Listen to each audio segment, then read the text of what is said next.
Good afternoon, everyone, and welcome to today's edition of Black Health Trust.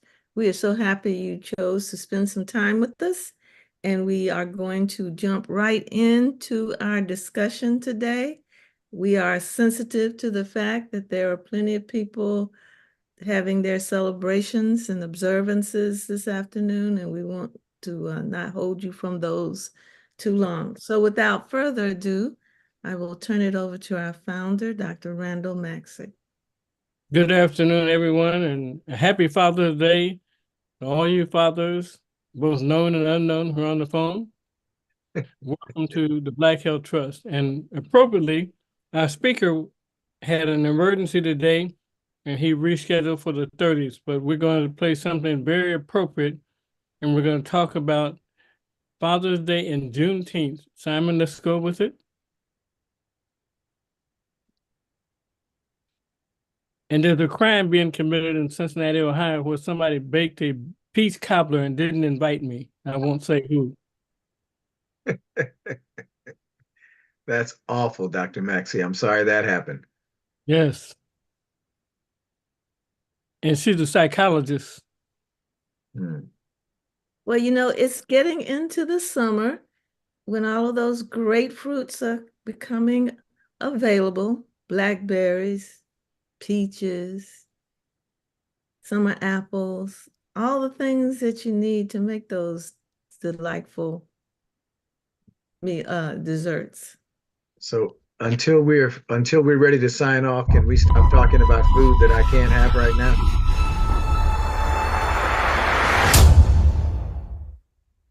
Good.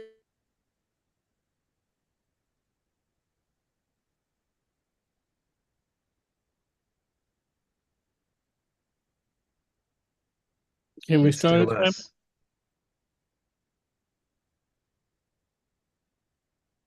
There we go.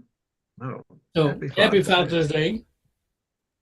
I speak to you today with the intention that I want to first remind you how deeply loved you fathers are, especially by your Heavenly Father. Amen. You are the apple of God's eye, and He is well pleased with you. I want to take this opportunity to tell you how much you appreciate it, and we want to honor all of the fathers among us. And we want to remind dads that they play an important role in their children's lives.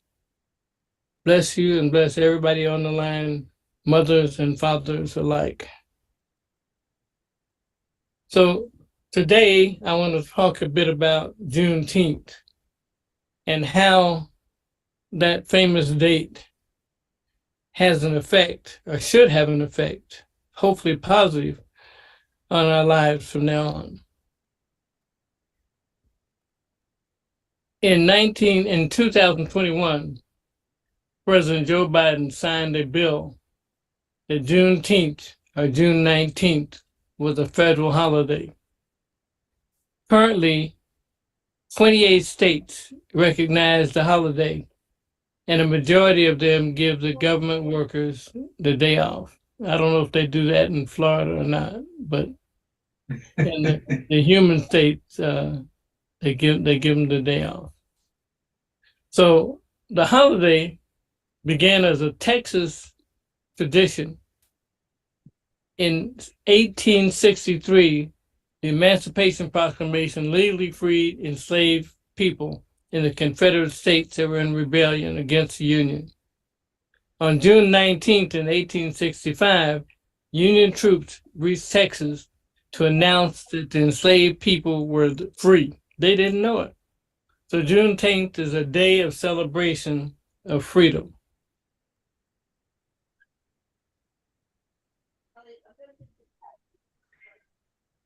Why am I not moving?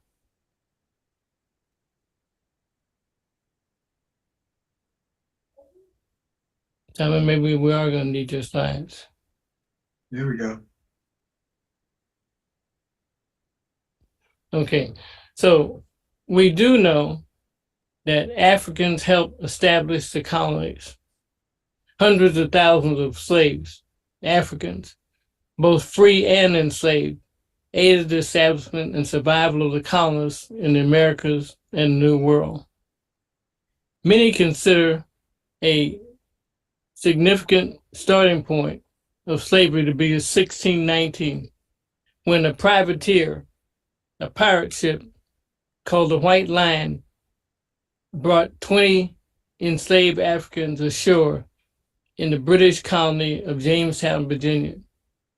The crew had seized the Africans from the Portuguese slave ship Sao João, or Sao How, I don't know how to say that, Batista. So they got hijacked. What do you call that? A carjacking or a boat jacking, Dr. Walks?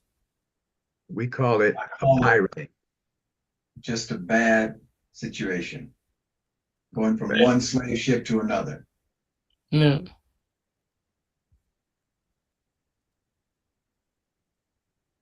So throughout the 17th century, Europeans wanted to have slave labor because it was cheaper. Everything's about economics.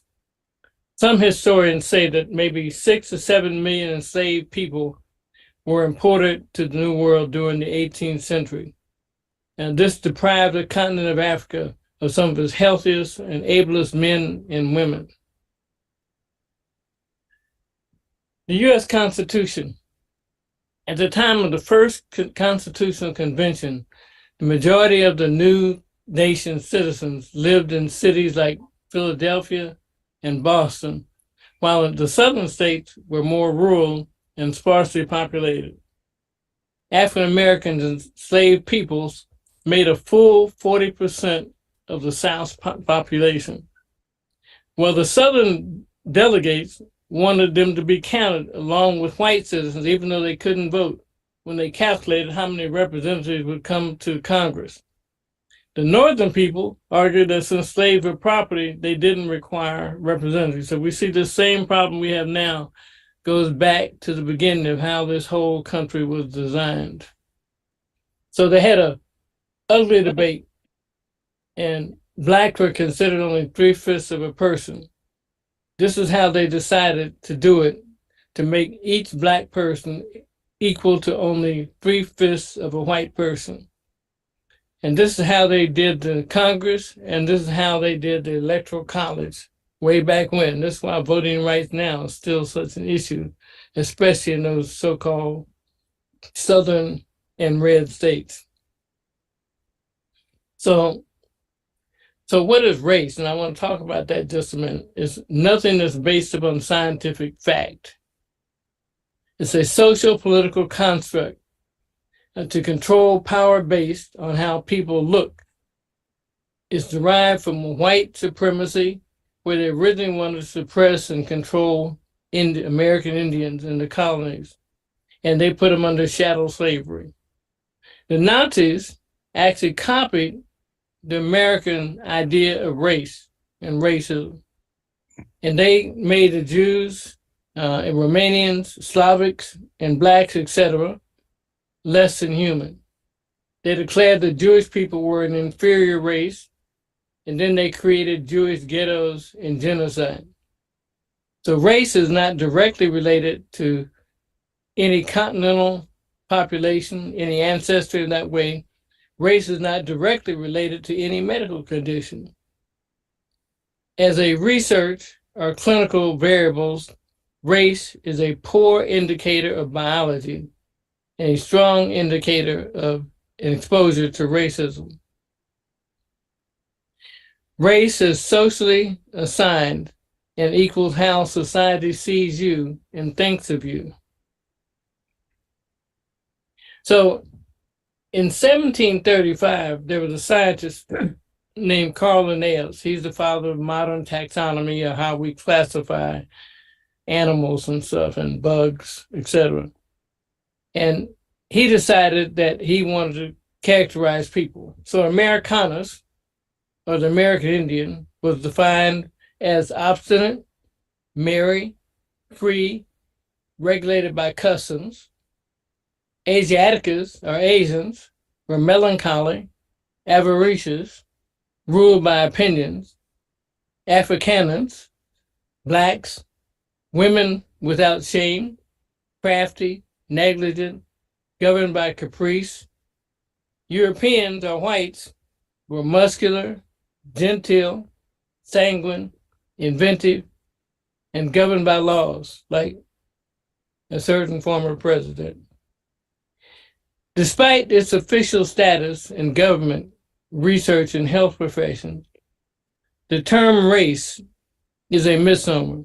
There's only one race, the human race, Homo sapiens. And government definitions tend to change as time goes by. So racism is a denigrating to disadvantaged peoples. It's by design. It unfairly disadvantages certain communities in all things economics, health, everything. Structural racism in particular is the basis of how the United States has worked.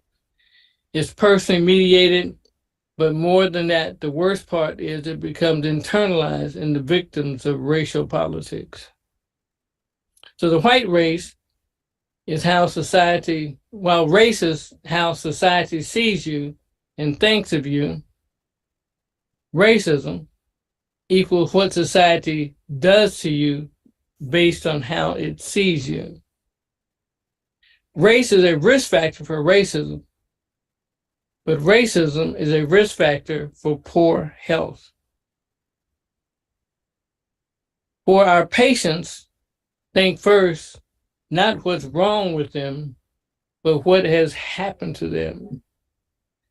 So in the following slides, I just want to speak very briefly that the inequalities is a major health effector, and it especially helps people of Black origin. Their education is a problem. Their health care and quality and access to it is a problem.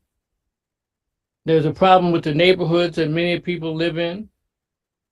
There's a problem with the social networks they have, and there's certainly an economic problem that affects your health all along. There's a word called allostasis. In the dictionary definition, it's the process by which a state of internal physiological equilibration is maintained by an organism in response to actual or perceived environment and psychological stressors. Allostatic load is the wear and tear on the body that accumulates in an individual's life as they're exposed to repeated or chronic stress. So what are these stressors? Stressors represent the physiological consequences of chronic exposure to fluctuating or heightened neural things, neural conduction responses, which result in prolonged chronic stress. What does that really look like? This affects your mortality and morbidity, which is illness. Allostatic load can make you sick. It can kill you. It can affect your cardiovascular system, your heart rate, your systolic and diastolic blood pressure, your heart rate variability. It can affect your immune response, your C-reactive protein, your fibrinogen, your IL-6, which you remember how all the people got cryoglobulins and had problems with COVID from IL-6 and cytokines. It affects your metabolic responses, such as your BMI, your weight to height ratio, your glucose and lipid homeostasis, and that's heart attacks, right? Your neuroendocrine responses, such as catecholamine, cortisol, DHA, and your thyroid hormone. Adverse childhood experiences, discrimination, neglect, violent parenting, morbidity, childhood, your socioeconomic status, stress, adult stress, all of that is extremely important.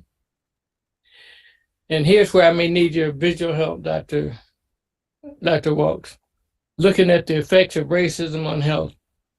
Can you tell me about the panel on the left? So on the left, we have adverse childhood experiences, such as abuse, discrimination, neglect, or violent parenting, that can lead to a certain kind of imprinting. Also, on that left side, we have exposure to childhood SES, Socioeconomic. socioeconomic stressors such as education, financial situation, occupation, etc.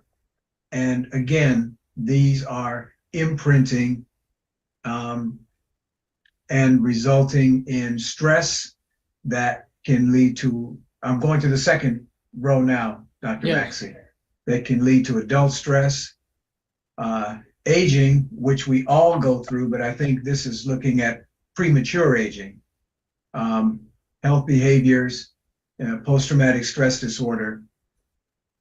So you have mediators. These are mediators and moderators of those particular, that particular imprinting. Is that fair to say, Dr. Maxey? Yes. Okay. And then going on to how that stress is impacting us, we have attenuators and moderators of that. Certainly in our resilience to that is impacted by coping mechanisms and strategies that we have, such as games, music, other things, educational attainment. So you're saying, Dr. Maxey, that even if you go all the way to get an MD and a PhD, you can still, that may mediate things a little bit, but it's still going to get you attention. Yes, absolutely. Then our health behaviors.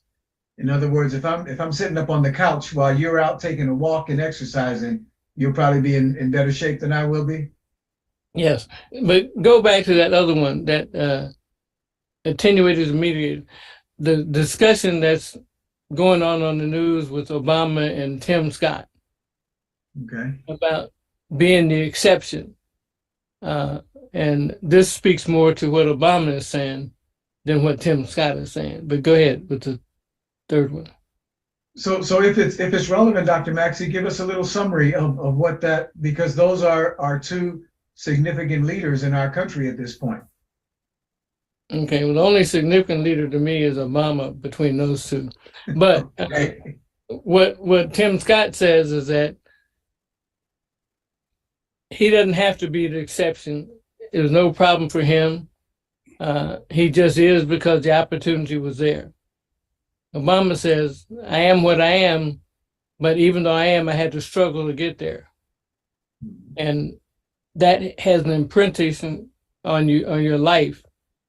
And in the next column, for how it affects your strain and how you adapt, that's where the problem comes in. Read that column. Dallas. I shall. So the one thing that I didn't get to on the previous column was social supports. We talk a lot about how it takes a village, and unfortunately, some people don't have that kind of social support. So they're missing. And today we can think about they're missing fathers, and they're missing social supports of many kinds. So the strain on us from a health perspective is where we struggle with the adaptation, that allostatic load that you were talking about, Dr. Maxey. Many examples of that. I'm happy to run through them. Okay, our cardiovascular response, for example, heart rate. You'll have to tell me what all of these abbreviations mean, because remember, we have a lay audience and we want to make sure that everybody understands what we're talking about. Okay. So heart rate, that one is HR. I got that one. SDP. That's systolic blood pressure, diastolic blood pressure, and heart rate variability. And then the next one is immune response. Okay. Such as C-reactive, the fibrinogen, your blood clots more. Remember people talking about increased blood clots that were happening during COVID? Mm-hmm. Both from the COVID itself as well as from the vaccine. And IL-6 is the precursor to the cytokines.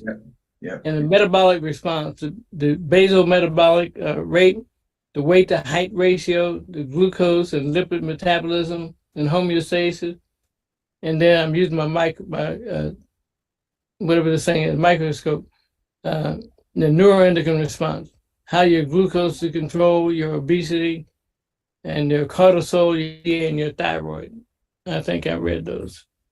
You did very well. So for those of us who want to try to use as few smart person in SAT words as possible, this impacts all of the different parts of your body and how your body functions, and this is bad. So if you go all the way to the end of this, you see that the outcome or the expression of this is morbidity change and mortality change. And those changes aren't good. We're sick more and we're dying faster. Right. Okay. And this one too, if you don't mind. So the effects of racism on overall health, for all the reasons that we've been talking about, poorer sleep, psychiatric problems such as depression, anxiety disorders, post-traumatic stress disorder, eating disorders. The last one I cannot make out. Inflammation. Inflammation. That is not inflammation. Anyway, but inflammation too. Cardiovascular disease, coronary heart disease, higher BMI and obesity, high blood pressure, stress hormone deregulation, and then the bottom there is inflammation. Dr. Maxey, later on, I'm going to see if we can get Dr. Lawson, who's on, to talk a little bit about some of the psychiatric disorders that are directly related that we're talking about. Excellent.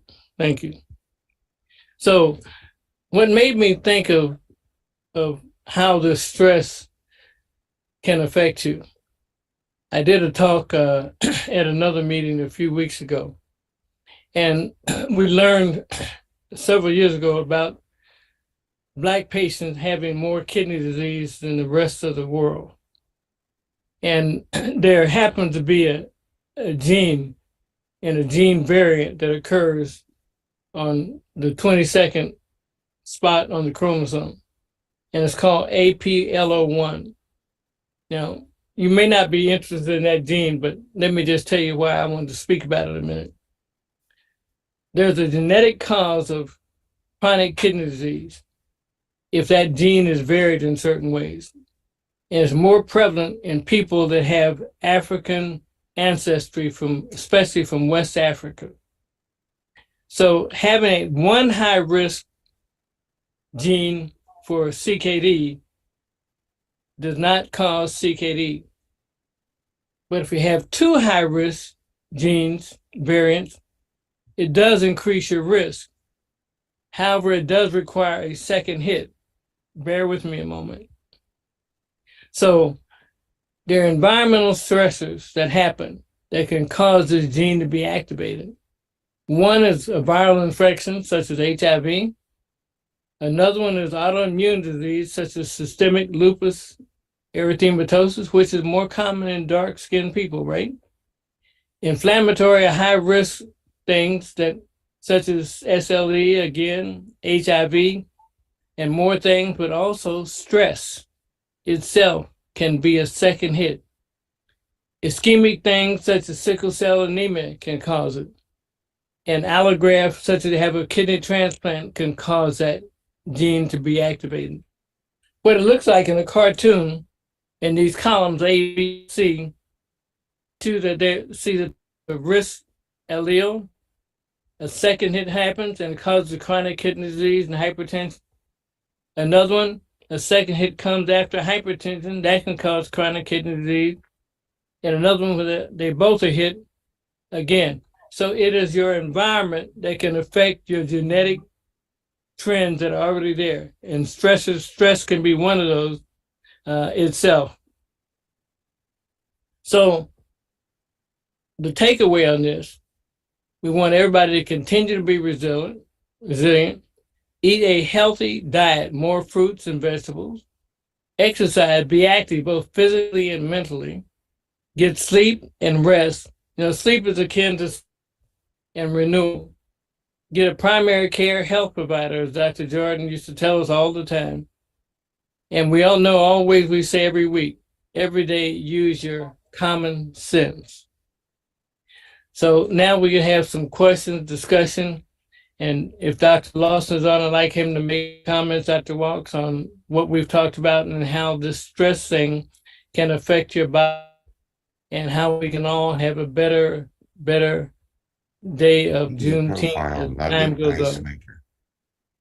So let me first of all thank you, Dr. Maxey, for putting that slide presentation together and giving us the great information that you did. We have routinely experts that join us on Sunday afternoon. One of our regular attendees is Dr. William Lawson, one of our nation's treasures in the field of mental health, particularly psychiatry and behavioral health. Dr. Lawson is a past professor emeritus. I could spend the next half hour, but I won't. Dr. Lawson, let's see if we can get you unmuted and speak to some of the issues that Dr. Maxey raised with respect to the mental health impact of these societal labels and societal constructs that impact our community on a day-to-day basis. I don't know if Dr. Lawson can get that mute button done and talk to us for a minute.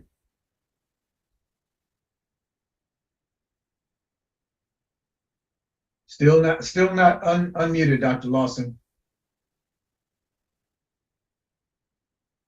So while we're trying to get Dr. Lawson unmuted, there we go. Dr. Lawson? Yes, sir.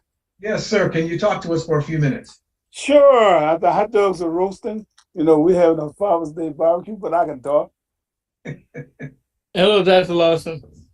I was invited to Dr. Lawson's Father's Day event, Dr. Maxey. You never invited me to yours, but Dr. Lawson invited me to his.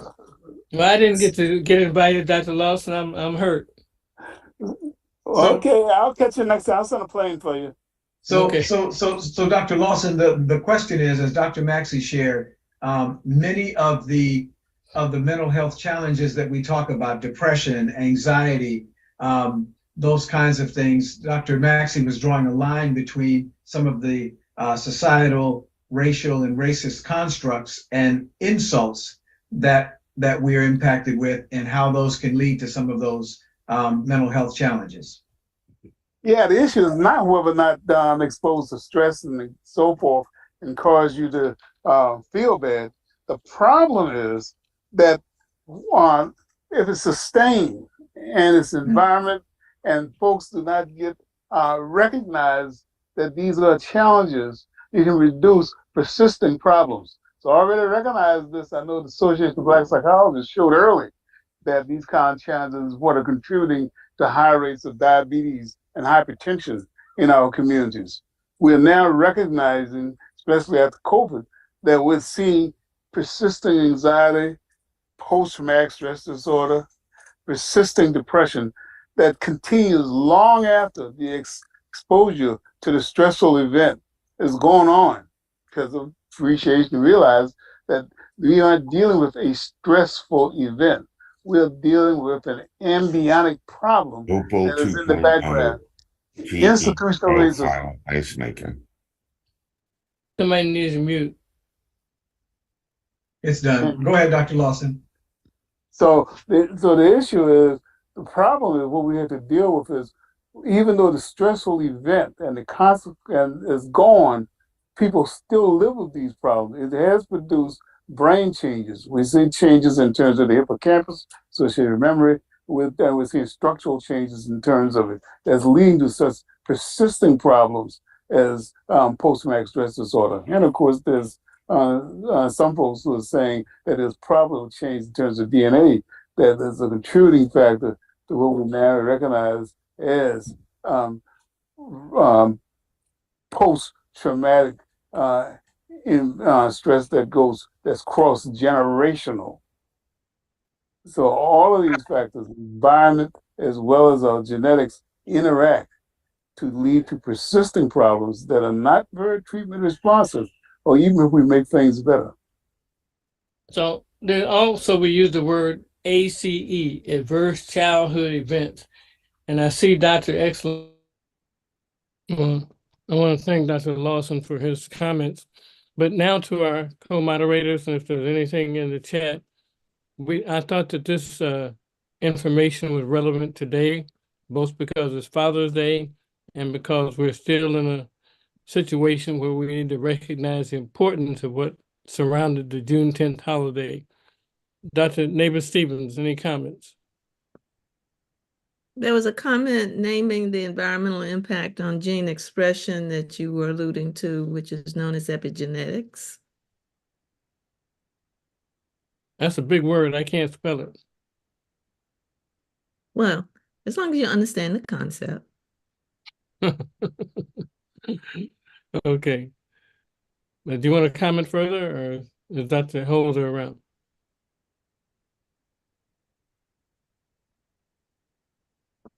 Dr. Helder is around, and while she is getting unmuted, I was just trying to see if I could find the name of this book. I heard a book discussed this morning that is also kind of feeding into this whole vibe. And it's written by a professor at Wellesley. And she talks about how the struggle that we have as Black people in this country that we have experienced is not unique necessarily to just the United States. And she goes on to talk about how our act of resistance is a way not only of overcoming the barrier, but also helps to revitalize us. And I'm going to keep looking to see if I can find the title of this book, because I find this a very intriguing thought, especially since I've really been concerned about the apparent deluge of I don't know, frustration and that our young people seem to be verbalizing, and how I'm concerned about their resilience. So I've been really kind of getting into that whole thought vibe. And I hope that at some point we can also have Dr. Lawson again and/or Dr. Bailey talk a little more about this whole issue of resilience, because we're in for a fight and we're going to have to be resilient. Dr. Holder is still not unmuted. In fact, we'll go to our other co-moderators, Dr. Walks and Dr. Hines, but one thing you bring to mind, Dr. Neighbor Stevens, is resilience is like pushing a rock up the hill. And even though it may be difficult to get stronger and stronger, so resilience, I think, ultimately will lead to our success. Dr. Walks. Thank you, Dr. Maxey. I think that there are several important concepts and constructs, given that today is Father's Day. I think one of in addition to Dr. Neighbor Stevens' concerns about resilience, I think my concern would be about resources. In church today, the Father's Day message was about the importance of fathers and about being able to talk about fatherhood in a positive way, given today's almost defining any talk about fatherhood in the same vein as toxic masculinity, and sort of removing the positive aspects of fatherhood. And I think that it's important that we are able to talk about the strength that many, many, many, many women in our community give as single moms, and at the same time talk about the value of fathers, and not be afraid to talk about all of the different resources that can help with the resilience that Dr. Neighbor Stevens has talked about in our community. So yeah, happy Father's Day. And as a dad and a granddad, I want to say it's okay to be a father and talk about the utility of fathers as a critical resource in our community. Very good. Dr. Hines, how are you today? I'm doing great today. And again, for all the fathers on here, happy Father's Day. I do agree with Dr. Walks on the connection between, Father's Day. And then again, it's like these are the things that are contribute to who we are, right? Our past, our genes, all of those things contribute to who we are and our experiences as both children and as adults. And it also speaks to, when we're talking about ACE, those adverse childhood effects, it also speaks to the importance of fathers and the necessity of fathers in their role in trying to limit some of those adverse childhood effects. Very great. Did Dr. Holder get unmuted yet? Not yet. We are still it's still just us, Dr. Maxey. Well, I have somebody who owes me a comment because I didn't get some of that peach cobbler. Is Dr. Teague unmutable? She's a psychologist in Ohio, and she's had clients that fit into some of these definitions. Dr. Teague, are you available to comment? Oh, there you go. Sorry about the peach cobbler. I'll save you some. Okay, I'll put it in the freezer. Okay. Oh, no. I'll do better. When you come to Cincinnati again, I'll make you some. All right. That's great.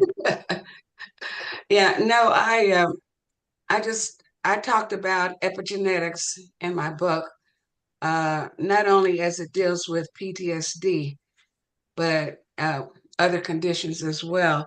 But since you're talking about PTSD, I just have experienced it a lot in children. And normally people think of PTSD in reference to soldiers or people who have been in battle and war, but the children suffer just as much.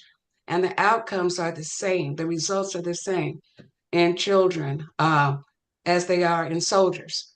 So many of these children are labeled as behavior problems, and it's never been considered that they could be actually suffering from PTSD. So I just wanted to make that comment. Excellent. And your associate, your sister, deals with those children too, right? Yes, she does. Is We she see a lot of it. Is she there? Yes, she is. Miss Bird, Yes. would you like to comment? No, I just want to reinforce what Dr. Teague said. And working with those children, they come in with so much baggage and they're labeled, they pull them out of the room and they have all kinds of labels for them. But in actuality, and a lot of these kids are nonverbal. So it's really hard to find out what's wrong. But you just have to kind of observe them and you begin to understand that they're going through some trauma or something. So anyway. Well, Yeah. thank you. And I did that. This was a bit of nepotism, but I've known those two ladies since we were about 13 or 14 years old, a couple of years ago. Yeah, you were much older at the time, though. Thank you. So, Dr. Neighbor Stevens, I think the comments that you've been making about resilience are extremely relevant as to our historical group of people, and I think those are very important. And I don't want to keep people too long today. We know it's a holiday, it's time to celebrate our loved ones, but let's see if there aren't any other questions or comments in the chat, and then we can make final comments. There was an interesting comment in the chat that I forgot. I had meant to bring it up. And it is from an iPhone. So I don't know which of our listeners it was, but they said often forgotten about slavery is it's contributing to learned helpless. I think they meant helplessness, which leads to lack of assertiveness. And that I thought that was an interesting comment. Which leads to mass what? Lack of assertiveness. Mm-hmm. That's interesting. The go along to get along syndrome. Yep. Well, let's go to final comments if there aren't any other things. Dr. Hines, we're glad you're on with us today. And oh, wait, before we go, I did read an article from the Medical Board of California as an alert that this is summertime and the heat and mosquitoes are out. and we're back to issues of having people get the flu that's going around, and they stress the use of Tamiflu and the other new drugs that are out, such as Tamiflu, that are biotoxic, and they prevent replication. And it's something that we should know about, and they need to be taken within 2 to 3 days of having symptoms of the flu. And they do help reduce your symptoms and can make them less. And I know, Dr. Hines, you're in family practice and know more about that than most of us. You want to comment on some of that in addition to your final comment? So sure. As far as Tamiflu, and we were talking earlier, I think probably before production started, about also COVID is going around actively in some areas too. But as it relates to Tamiflu, and even if you're going to use the antivirals that are helpful for COVID, you want to use them ideally within the first 3 days of the onset of your symptoms, which is not necessarily the same time that you got diagnosed, right?